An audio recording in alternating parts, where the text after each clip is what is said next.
Туулган жылы турат, бирок өлгөн жылы жазда элек. Открыто сүйлөшпөйдү. Я не открыто, мен сүйлөшө албайм открыто. У меня должность не позволяет открыто сүйлөшүм. Бул киши да казак боло эле экен. Уже качып кетиптир. Мына машинада шак урган болду. Совещание дебедим мен сизге? Жок, айттың азыр водительден келгенде. Мына кабинетинде жок.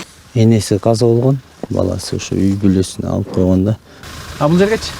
Бияка бир төгтөй болушту. Азыр мыйзамда болуп калганбы? Брондон боюнча. Закон неме, инструкциячы элек бизге. 20 миң сомдо бекитип берген болсо мэрия. Сиз бул жактан 25 миңден койдурганыңыз бул мыйзам бузуу. Өзүнүн жерге акча алабы? Жок, албайт. Албаш керекпи? Жок, албаш керек. Бекерди. Закон боюнча бекер. Бул жерде эки маркум жатат. Бул жерде бирөө жатат. Бул маркумдун жакыны бул.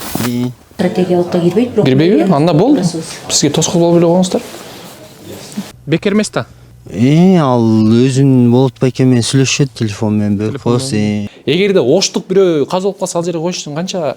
Бизде бекер баарына. Баарына? Бар, Кыргызстан Кыргызстан боюнча боюнча бекер биздики. Дөң болсо адам жок. Муну брондоп алышкан. Бизге тиеше эчтеке жок да. Сиз азыр провокацияга алдыртып атасызбы? Мен өзүм отпайсызбы? Сиз азыр провокацияга алдыртып атасыз.